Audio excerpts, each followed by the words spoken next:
Assalamu alaikum dear students. My name is Muhammad Muzaffar Gul. I'm your biology teacher.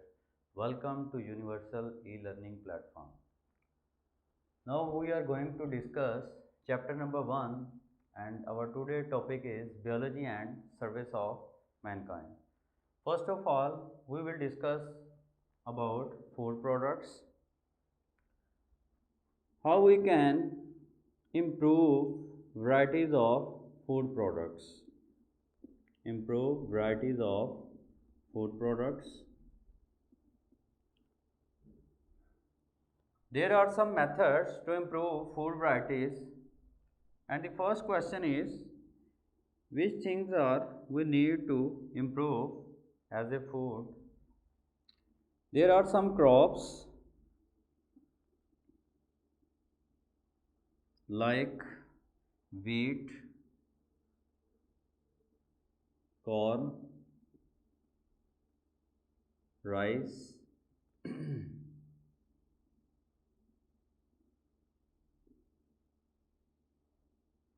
and some animals. You can also call it as a domestic animal, which include sheep, chicken,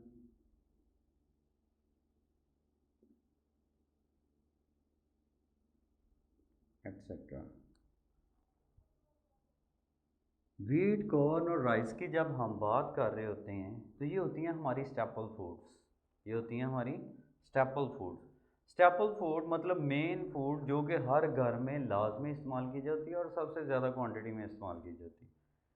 तो crops में बात करें तो गंदम, मकई, चावल, ये फसलें जो हैं वो पाकिस्तान में बहुत ज़्यादा इस्तेमाल होती हैं। एनिमल्स की बात करें, शीप, गॉट, चिकन वगैरह जो है वो बहुत ज़्यादा इस्तेमाल किया जाता है। यहाँ पे एक टर्म जो है वो हम यूज़ करते हैं डेली लाइफ में बहुत ज़्यादा, ब्रायलर।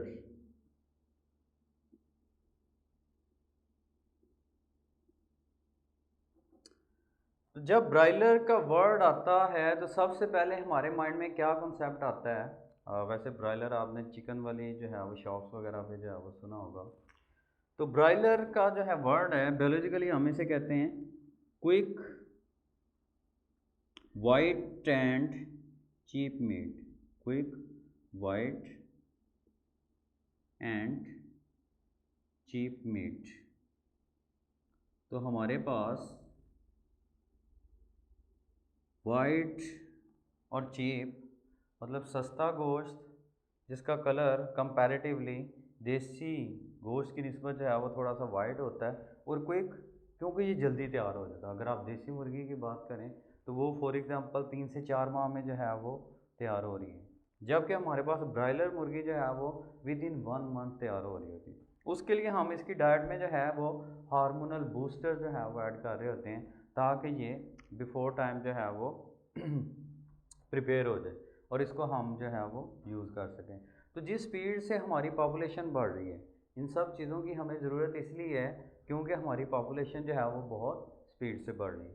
तो उस बढ़ती हुई पॉपुलेशन को कंपनसेट करने के लिए, उसकी डाइट लेवल को बैलेंस करने के लिए जो है ये हम सारी टेक्निक्स यूज़ करते हैं, जिसमें जो है वो एक ब्रायलर में क्या होता है, हम जो है वो वाइट गोश्त जो है वो सस्ता भी होता है और इसको हम स्पीड से तैयार भी करवाते हैं। इसके अलावा कौन कौन से मेथड हैं इन फसलों को, इन एनिमल्स को जो है वो मॉडिफाई करने के, ताकि जो है वो हमें कम वक्त में ज़्यादा गोश्त मिल सके, अच्छी वैरायटी मिल सके। तो उसके लिए हमारे पास टेक्निक्स हैं कुछ। फॉर एग्ज़ाम्पल जेनेटिक इंजीनियरिंग,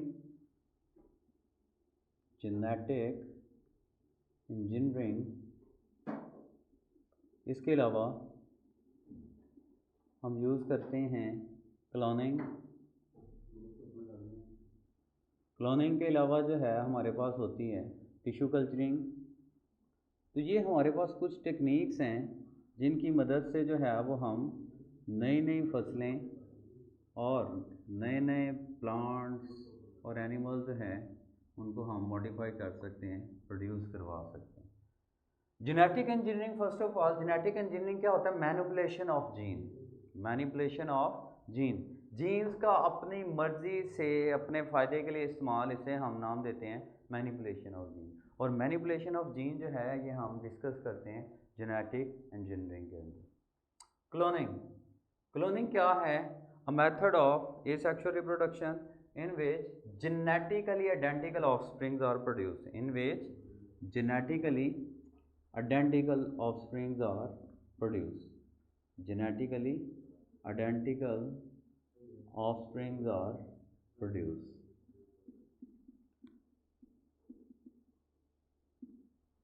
जी बेटा बहुत ही इम्पोर्टेंट टॉपिक, ठीक है, जो कि लॉन्ग क्वेश्चन में भी आता है,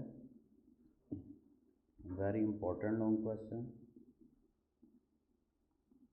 ठीक है, biology and service of Mankind. इसमें से कुछ भी पोर्शन जो है वो आपको लॉन्ग क्वेश्चन में दिया जा सकता है।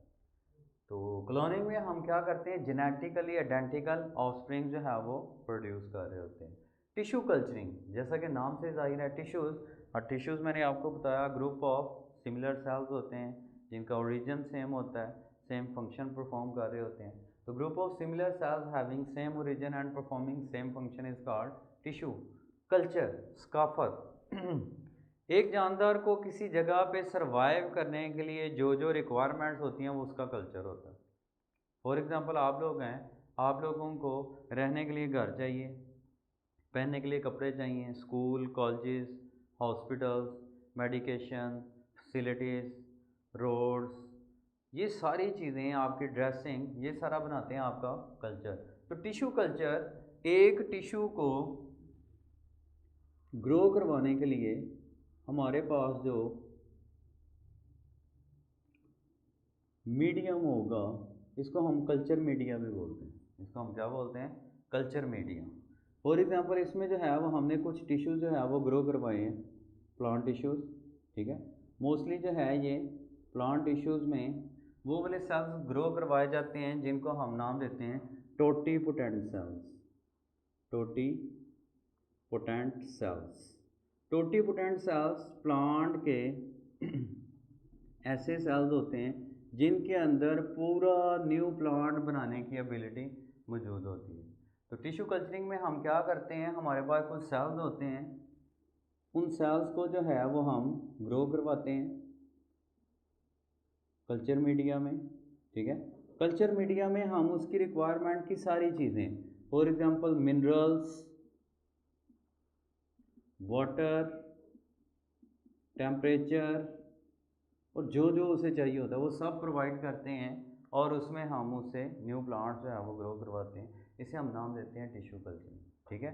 तो ये हमारे पास टेक्स्ट बुक के अकॉर्डिंग कुछ मेथड थे जिसके ज़रिए जो है वो हम अपने एनिमल्स और हमारे प्लांट्स हैं उनकी वैरायटीज़ को इम्प्रूव कर सकते हैं, बढ़ा सकते हैं। इसके बाद जब हमने ये फूड प्रोडक्ट्स को इम्प्रूव कर लिया, हमारे पास नेक्स्ट चैलेंज आ जाता है इनको सेव कैसे करना है। तो हमारे बहुत सारे second step is control of plant pathogens, control of plant pathogens and paste, pathogens and paste. तो हमारे पास पैथोजेंस होते हैं वो वाले जानदार जो कि पौधों को नुकसान पहुंचा रहे हैं, और पेस्ट की बात करें तो पेस्ट में हमारे पास जो है वो इंसेक्ट्स आ जाते हैं, फंजाई आ जाते हैं, एनिमल्स आ जाते हैं, वो सारे डिस्ट्रक्टिव एनिमल्स, इंसेक्ट्स, प्लांट्स जो कि पौधों को नुकसान पहुंचा रहे हैं उनको हम नाम दे देते हैं पेस्ट। इनको हम कंट्रोल कैसे कर सकते हैं, हमारे पास कुछ मेथड हैं। First of all chemical method, पहला है केमिकल मेथड, उसके बाद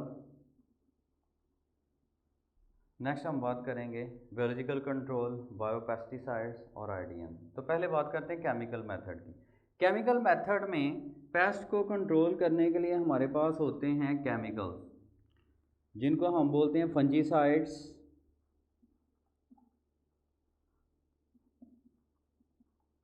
इंसेक्टिसाइड्स पेस्टिसाइड्स। तो ये जो हैं ये सारे केमिकल्स हैं, उनको हम नाम देते हैं इंसेक्टिसाइड, फंजीसाइड्स और पेस्टिसाइड। वो वाले केमिकल्स जो कि इंसेक्ट्स को किल करने के लिए इस्तेमाल होंगे वो इंसेक्टिसाइड, जो फंजाई को किल करने के लिए इस्तेमाल होंगे वो फंजीसाइड्स। इंसेक्ट्स को किल कर रहे हैं तो इंसेक्टिसाइड्स, इंसेक्ट्स को किल कर रहे हैं तो इंसेक्टिसाइड, और अगर पेस्ट को किल कर रहे हैं तो पेस्टिसाइड। तो केमिकल्स को इस्तेमाल करते हुए इन जानदारों को किल करना, ये है केमिकल मेथड के जरिए कंट्रोल। इनके कुछ नुकसानात भी हैं, इनके कुछ हैज़र्ड्स भी हैं, नुकसान भी हैं। क्या? एक तो इसकी वजह से जो है वो वाटर पोल्यूशन इंक्रीज़ हो रही है। क्या इंक्रीज़ हो रही है? Water pollution. वाटर पोल्यूशन के साथ साथ हमारे जो जानदार हैं वो रेजिस्टेंट होते जा रहे हैं, इन बीमारियों के ख़िलाफ़, इन केमिकल्स के ख़िलाफ़ रेजिस्टेंट होते जा रहे हैं, जो कि जानदारों का एक नेचुरल फिनोमेना है। कोई भी उनके ऊपर जो है वो जर्म्स वगैरह अटैक करते हैं तो वो उसके लिए रेजिस्टेंट होते हैं। इसी तरह ये छोटे छोटे जानदार जो हैं, पेस्ट जो हैं, ये भी बीमारियों के लिए, केमिकल्स के लिए जो है वो क्या हो जाते हैं? रेजिस्टेंट हो जाते हैं। ठीक है, ये था केमिकल कंट्रोल। नेक्स्ट बात करते हैं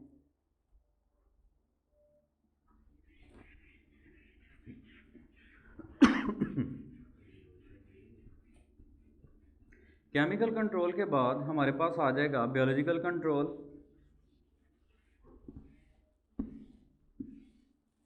तो बायोलॉजिकल कंट्रोल में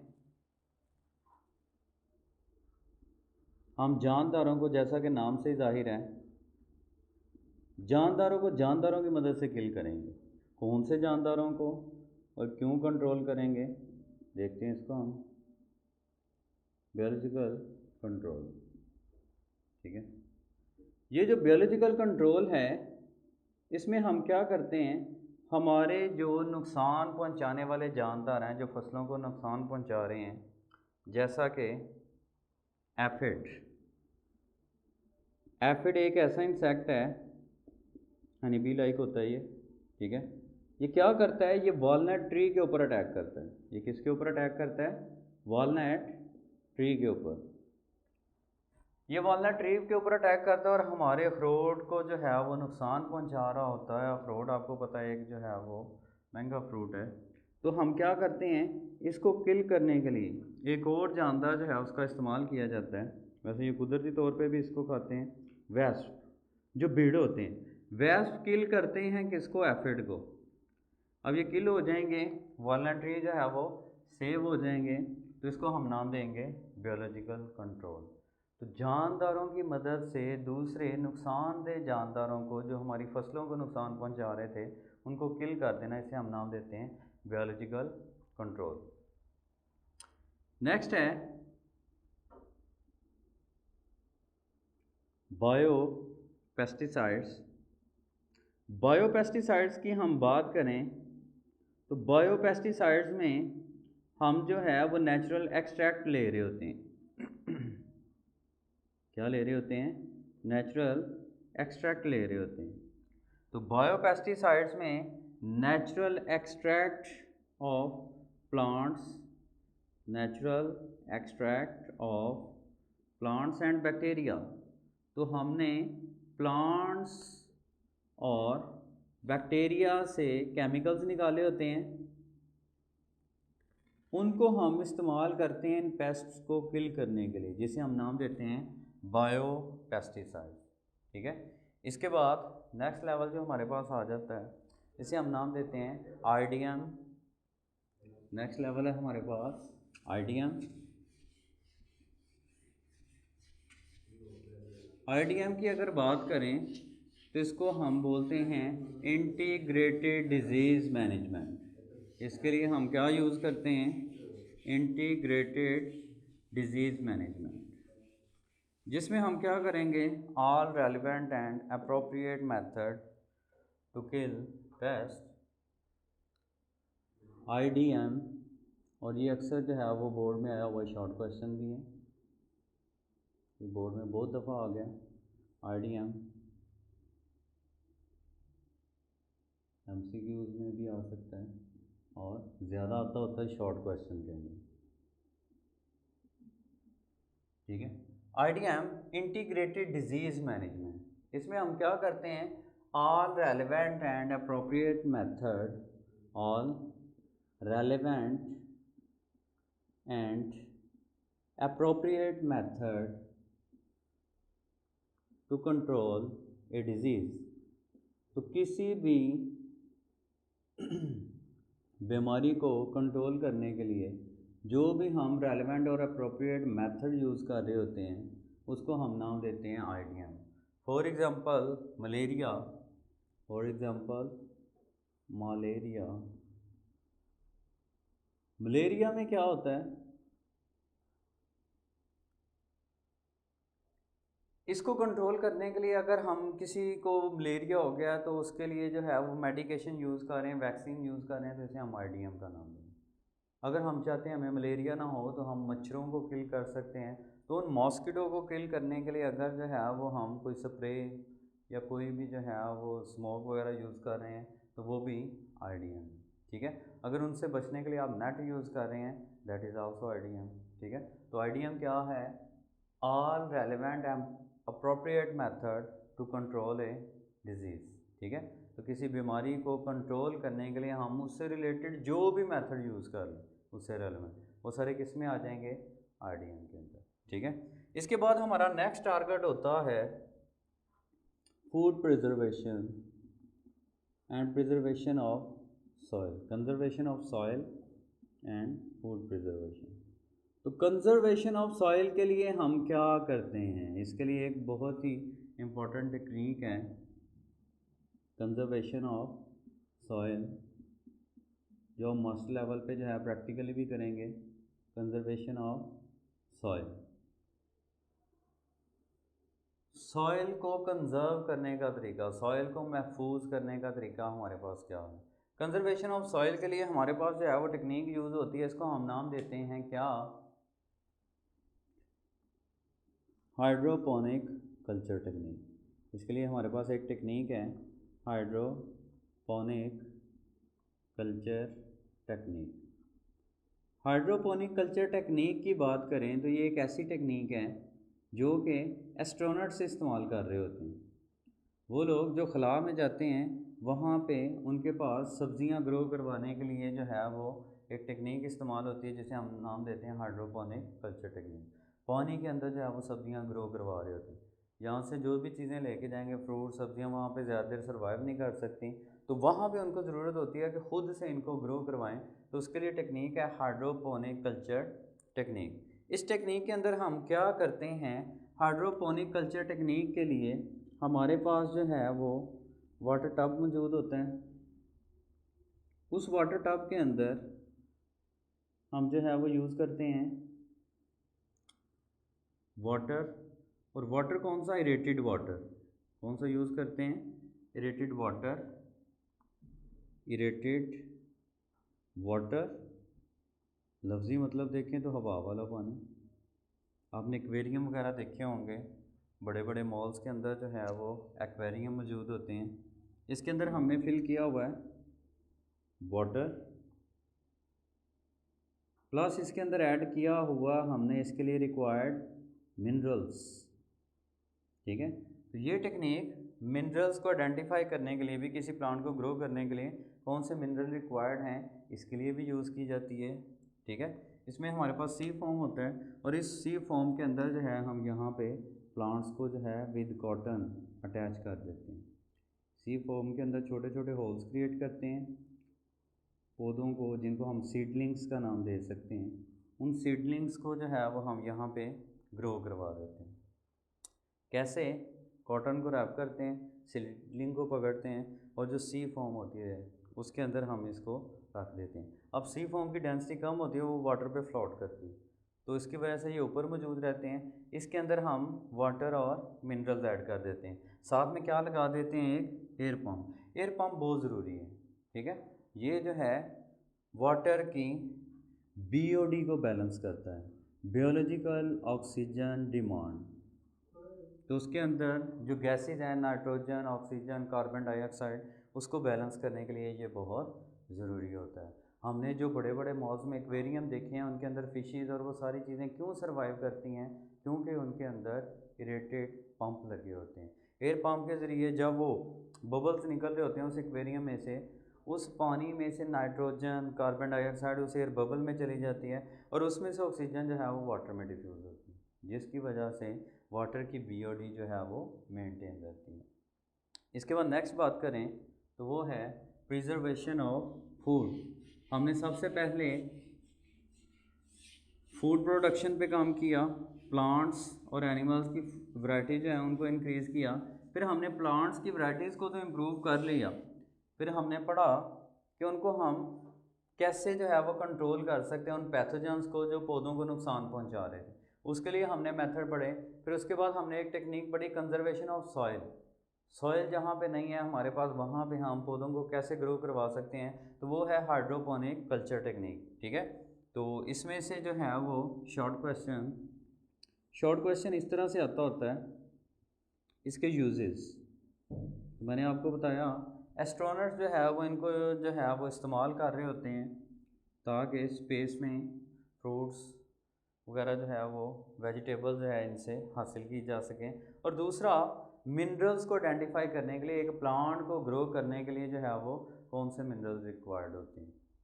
इसके बाद नेक्स्ट टॉपिक हमारे पास है preservation of food. Preservation of food, food को हमने बना लिया है, प्रिजर्व कैसे कर सकते हैं। प्रिजर्वेशन ऑफ फूड, हम फूड को प्रिजर्व करने के तरीके पढ़ेंगे। फर्स्ट ऑफ ऑल जो टेक्स्ट बुक में दिया हुआ है उसे हम सबसे पहले पढ़ेंगे, मेन यही दिया हुआ है, पैस्चराइजेशन।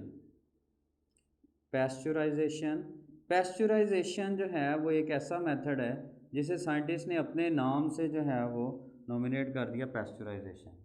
तो ये मेथड क्या है, इस मेथड के अंदर हम करते क्या हैं, to kill bacteria by heat, to kill bacteria by heat. तो हीट के ज़रिए बैक्टीरिया को किल करना, टू किल कौन से bacteria, non spore forming bacteria, to kill non spore forming bacteria by heat. तो बैक्टीरिया को किल करने का तरीका, इन शॉर्ट आप कह सकते हैं कि दूध उबालने का तरीका। दूध बॉयल करते हैं आप, उसमें भी क्या करते हैं, आपने जो है दूध को बॉयल करना है तो उसका जो है वो मेन पर्पस क्या होता है, उसमें जो नॉन स्पोर फार्मिंग बैक्टीरिया हैं वो किल हो जाते हैं, तो इसे हम नाम देते हैं पैस्चराइजेशन। इसके अलावा हमारे पास कुछ और भी जो है वो टेक्निक्स हैं जो हम खुद से भी ऐड कर सकते हैं, आप सबको पता है, पैकिंग एंड फ्रीजिंग।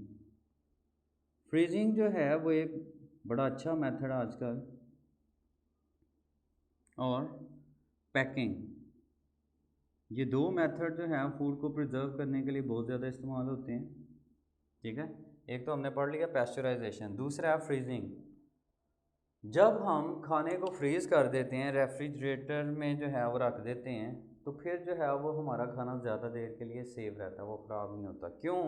क्योंकि इसके ऊपर जो है वो बैक्टीरियल मेटाबॉलिज्म जो है वो स्लो हो जाता है, बैक्टीरियल मेटाबॉलिज्म जो है वो स्लो हो जाता है, उनका प्रोडक्शन रेट कम हो जाता है और उसकी वजह से खाना ख़राब नहीं होता। तो तीसरा मेथड हमारे पास पैकिंग का मेथड है। हमारे पास आपको पता है जितनी भी अच्छी प्रोडक्ट्स हैं उनकी पैकिंग बहुत अच्छी होती है। हमें जज करने का तरीका भी यही होता है कि खाना जो है उसकी जितनी अच्छी पैकिंग होती है हम कहते हैं कि इसकी क्वालिटी बहुत अच्छी।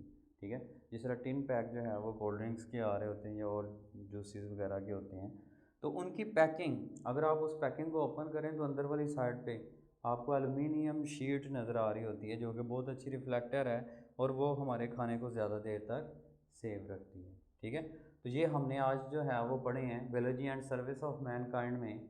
सबसे पहला मेथड हमने पढ़ा कि फूड प्रोडक्ट्स और उनकी वैरायटीज़ को हम कैसे इम्प्रूव कर सकते हैं।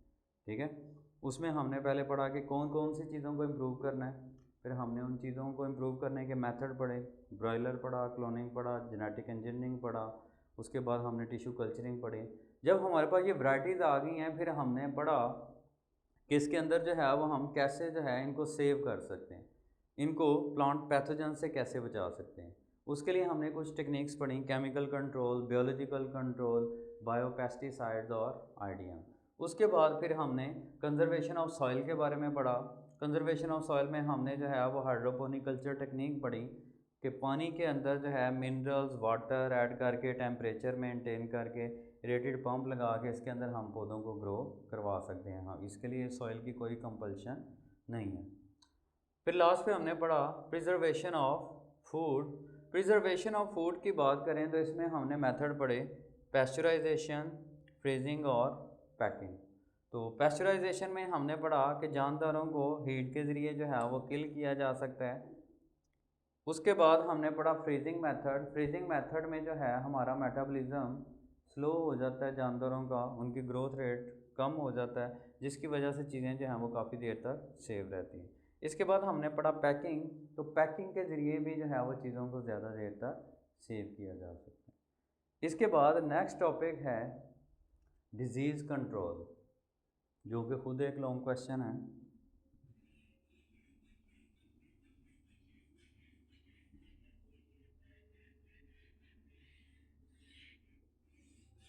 तो डिज़ीज़ कंट्रोल के बारे में अगर हम पढ़ें तो इसमें सबसे पहले दिए हुए हैं प्रिवेंटिव मेजर्स।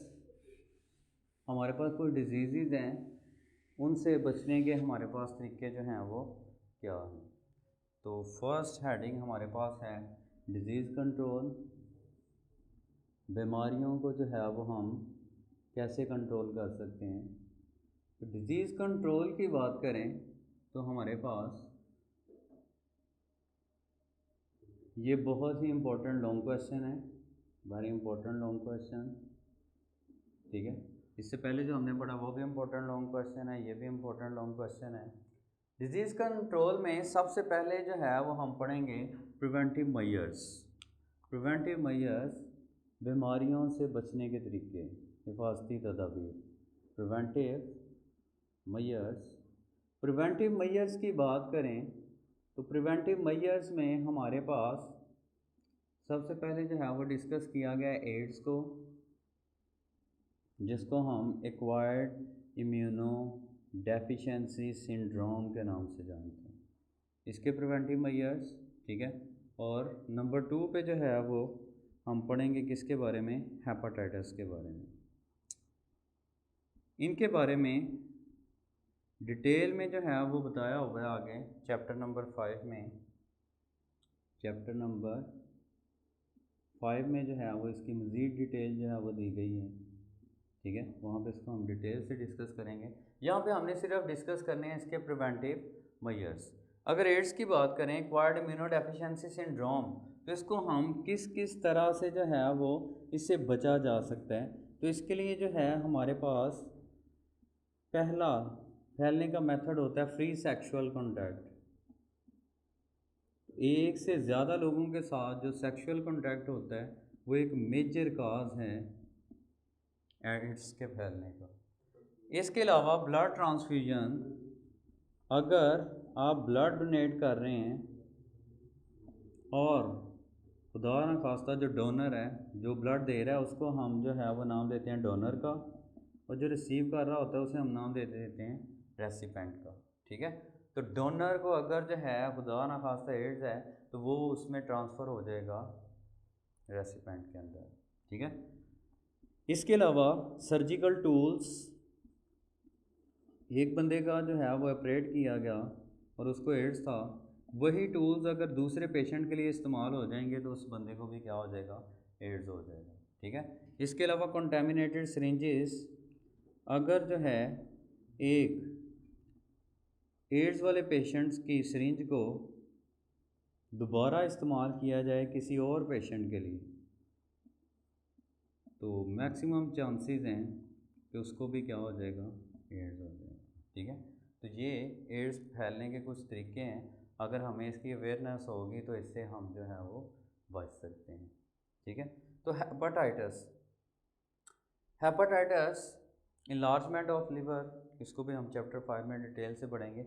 यहाँ पे हमने डिस्कस करनी है इसकी प्रिवेंटिव मेजर, हिफाजती तदाबीर। तो हमें पता होगा ये कैसे फैलता है, तो हम इसके प्रिकॉशंस भी ले सकते हैं, ठीक है। तो हेपेटाइटिस भी सेम ब्लड ट्रांसफ्यूजन से फैलता है, ब्लड ट्रांसफ्यूजन।